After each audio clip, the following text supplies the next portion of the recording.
Hi friends, ಎಲ್ಲರೂ ಹೇಗಿದ್ದೀರಾ? Welcome back to Geetha Sujith YouTube channel. Friends, ಕೆಲವೊಬ್ಬರಿಗೆ ತರಕಾರಿಗಳಲ್ಲಿ ಬೆಂಡೆಕಾಯಿ ಅಂದರೆ ಆಗೋದೇ ಇಲ್ಲ. ಅದು ಅಂಟಂಟಾಗಿರುತ್ತೆ, ಅದನ್ನು ಯಾರು ತಿಂತಾರೆ ಅಂತ ಹೇಳ್ತಾರೆ. ಅಂಥವ್ರು ಈ ರೀತಿಯಾಗಿ ಮಾಡ್ಕೊಂಡು ತಿಂದರೆ ಟೇಸ್ಟು ಕೂಡ ಇರುತ್ತೆ, ಹಾಗೆ ಯಾರಿಗೂ ಅದು ಅಂಟಿದೆ ಅಂತಲೇ ಅನಿಸಲ್ಲ. ಆ ರೀತಿಯಾಗಿ ಚೆನ್ನಾಗಿ ಮಾಡ್ಕೋಬೋದು. ಒಂದು ಸಲ ಇದನ್ನು ತಿಂದವರು ಮತ್ತೆ ಮತ್ತೆ ಇದನ್ನೇ ತಿನ್ನಬೇಕು ಅಂತೀರಾ, ಅಷ್ಟು ರುಚಿಯಾಗಿರುತ್ತೆ. ಫ್ರೆಂಡ್ಸ್, ನಾನಿಲ್ಲಿ ಇವತ್ತು ಬೆಂಡೆಕಾಯಿ ಸುಕ್ಕನ ನಿಮಗೆ ಮಾಡಿ ತೋರಿಸ್ಕೊಡ್ತೀನಿ. ಹೇಗೆ ನಾವು ಚಿಕನ್ ಸುಕ್ಕ ಮಾಡ್ತೀವಲ್ಲ ಅದೇ ರೀತಿಯಾಗಿ ಇದು ಬೆಂಡೆಕಾಯಿ ಸುಕ್ಕ ನಾನು ಹೇಗೆ ಮಾಡೋದು ಅಂತ ತೋರಿಸ್ಕೊಡ್ತೀನಿ. ನಾನಿಲ್ಲಿ ಶೇಂಗಾ ಬೀಜವನ್ನು ತೊಗೊಂಡಿದ್ದೀನಿ, ಒಂದು 200 ಗ್ರಾಮ್ ಆಗುವಷ್ಟು. ನಂತರ 1 ಸ್ಪೂನ್ ಬಿಳಿ ಎಳ್ಳನ್ನು ತೊಗೊಂಡಿದ್ದೀನಿ, ಹಾಗೆ ಇಲ್ಲಿ ಕಾಯಿ ತುರಿನ ಕೂಡ ತೊಗೊಂಡಿದ್ದೀನಿ ಸ್ವಲ್ಪ. ನಂತರ ನಾನಿಲ್ಲಿ 1 ಈರುಳ್ಳಿಯನ್ನು ಹೆಚ್ಚಿಟ್ಕೊಂಡಿದ್ದೀನಿ, ಈ ರೀತಿಯಾಗಿ ಸ್ಲೈಸ್ ಆಗಿ ಹೆಚ್ಚಿಟ್ಕೊಂಡಿದ್ದೀನಿ. 1 ಈರುಳ್ಳಿ ಸಾಕಾಗುತ್ತೆ, ಜಾಸ್ತಿ ಏನೂ ಬೇಡ. ನಂತರ ನಾನಿಲ್ಲಿ ಕರಿಬೇವಿನ ಸೊಪ್ಪನ್ನು ಕೂಡ ತೊಗೊಂಡಿದ್ದೀನಿ, ಹಾಗೆ ನಾನಿಲ್ಲಿ ಕೊತ್ತಂಬರಿ ಸೊಪ್ಪನ್ನು ಕೂಡ ಹೆಚ್ಚಿಟ್ಕೊಂಡಿದ್ದೀನಿ ಚಿಕ್ಕ ಚಿಕ್ಕದಾಗಿ. ನಂತರ ಅದನ್ನು ಕೂಡ ನಾನಿಲ್ಲಿ ನಿಮಗೆ ತೋರಿಸ್ತಾ ಇದ್ದೀನಿ. ಜೊತೆಯಲ್ಲಿ 3 ಬೆಳ್ಳುಳ್ಳಿ ಹೆಸರುಗಳನ್ನು ಈ ರೀತಿಯಾಗಿ ಬಿಡಿಸಿಟ್ಕೊಂಡಿದ್ದೀನಿ. ನಂತರ ನಾನಿಲ್ಲಿ ಅರ್ಧ ಟೇಬಲ್ ಸ್ಪೂನ್ ಆಗುವಷ್ಟು ಅರಿಶಿನ ಪುಡಿನ ಕೂಡ ತೊಗೊಂಡಿದ್ದೀನಿ, ಹಾಗೆ 1 ಟೇಬಲ್ ಸ್ಪೂನ್ ಆಗುವಷ್ಟು ಖಾರದ ಪುಡಿನ ಕೂಡ ತೊಗೊಂಡಿದ್ದೀನಿ.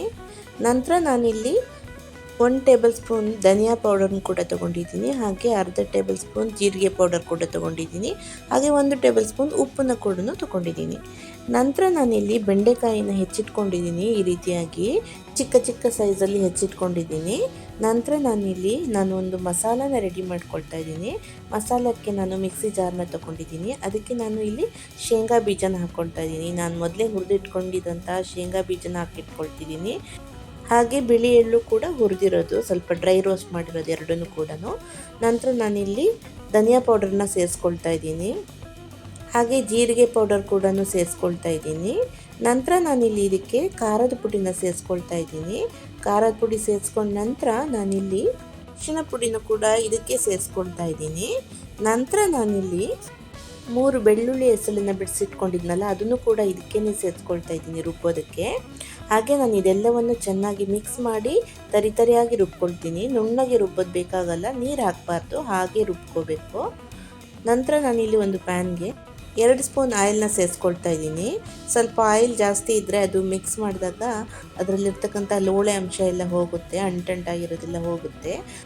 ನಂತರ ನಾನಿಲ್ಲಿ ಹೆಚ್ಚಿಟ್ಟಿರ್ತಕ್ಕಂತಹ ಈರುಳ್ಳಿನ ಇಲ್ಲಿ ಸೇರಿಸ್ಕೊಳ್ತಾ ಇದ್ದೀನಿ. ಈರುಳ್ಳಿ ಸೇರಿಸಿದ ನಂತರ ಚೆನ್ನಾಗಿ ಒಂದ್ಸಲ ಫ್ರೈ ಮಾಡ್ಕೋಬೇಕು. ಸ್ವಲ್ಪ ಈರುಳ್ಳಿ ಮೆತ್ತಗಾದ ನಂತರ ನಾನಿಲ್ಲಿ ಹೆಚ್ಚಿಟ್ಟಿರ್ತಕ್ಕಂತಹ ಬೆಂಡೆಕಾಯಿನ ನಾನು ಸೇರಿಸ್ಕೊಳ್ತೀನಿ.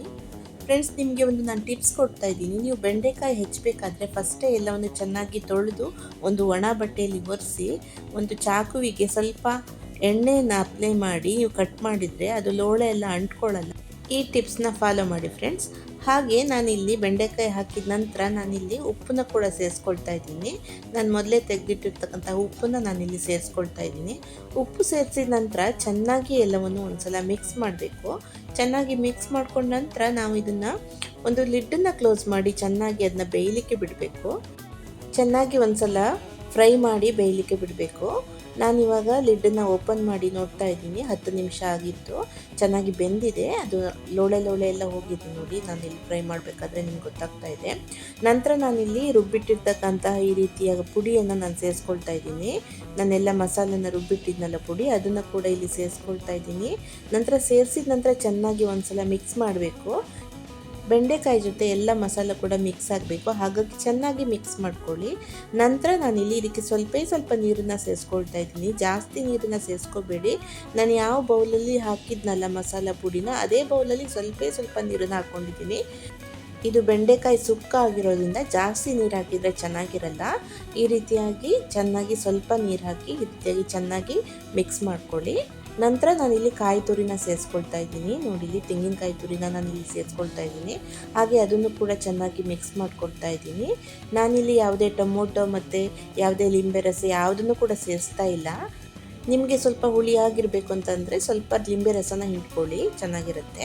ಹಾಗೆ ನಾನಿಲ್ಲಿ ಕೊತ್ತಂಬರಿ ಸೊಪ್ಪನ್ನು ಕೂಡ ಆ್ಯಡ್ ಮಾಡ್ತಾ ಇದ್ದೀನಿ. ಕೊತ್ತಂಬರಿ ಸೊಪ್ಪು ಹಾಕಿದ ಮೇಲೆ ಒಂದ್ಸಲ ಚೆನ್ನಾಗಿ ಮಿಕ್ಸ್ ಕೊಟ್ಟಿದ್ದೀನಿ. ಹಾಗೆ ನಾನಿಲ್ಲಿ ಒಂದು ಸಿಂಪಲ್ ಆದ ಒಂದು ಒಗ್ಗರಣೆ ಕೊಡ್ತಾ ಇದ್ದೀನಿ. ಜೀರಿಗೆ, ಸಾಸಿವೆ ಮತ್ತು ಕರಿಬೇವು ಸೊಪ್ಪು ಹಾಕಿ ಒಂದು ಒಗ್ಗರಣೆ ಕೊಡ್ತಾ ಇದ್ದೀನಿ. ಒಗ್ಗರಣೆನೂ ಕೂಡ ಬಿಸಿಯಾಗಿದ್ದಾಗಲೇ ಹಾಕ್ಕೊಂಡ್ರೆ ಚೆನ್ನಾಗಿರುತ್ತೆ. ನೋಡಿ, ಇವಾಗ ಇದೆಲ್ಲವನ್ನು ಹಾಕಿದ ನಂತರ ಚೆನ್ನಾಗಿ ಒಂದ್ಸಲ ಮಿಕ್ಸ್ ಮಾಡ್ಕೋಬೇಕು. ನಂತರ ನಮ್ಮ ಬೆಂಡೆಕಾಯಿ ಸುಕ್ಕ ಇವಾಗ ರೆಡಿಯಾಗಿದೆ ಫ್ರೆಂಡ್ಸ್. ಹೇಗಿದೆ ಅಂತ ಕಮೆಂಟ್ ಮಾಡಿ ಹೇಳಿ ಫ್ರೆಂಡ್ಸ್. ಹಾಗೆ ನನ್ನ ವಿಡಿಯೋ ನಿಮಗೆ ಇಷ್ಟ ಆಗಿದ್ದರೆ ನನ್ನ ಚಾನಲ್ನ ಸಬ್ಸ್ಕ್ರೈಬ್ ಮಾಡ್ಕೊಳ್ಳಿ. ಹಾಗೆ ಪಕ್ಕದಲ್ಲಿರ್ತಕ್ಕಂತಹ ಬೆಲ್ ಬಟನ್ನು ಕೂಡ ಕ್ಲಿಕ್ ಮಾಡಿ, ನಿಮಗೆ ನೋಟಿಫಿಕೇಷನ್ ಮೊದಲೇ ಬರುತ್ತೆ. ಹಾಗೂ ಈ ವಿಡಿಯೋನ ನಿಮ್ಮ ಫ್ಯಾಮಿಲಿ ಮತ್ತು ಫ್ರೆಂಡ್ಸ್ಗೆ ಶೇರ್ ಮಾಡಿ ಫ್ರೆಂಡ್ಸ್. Thank you.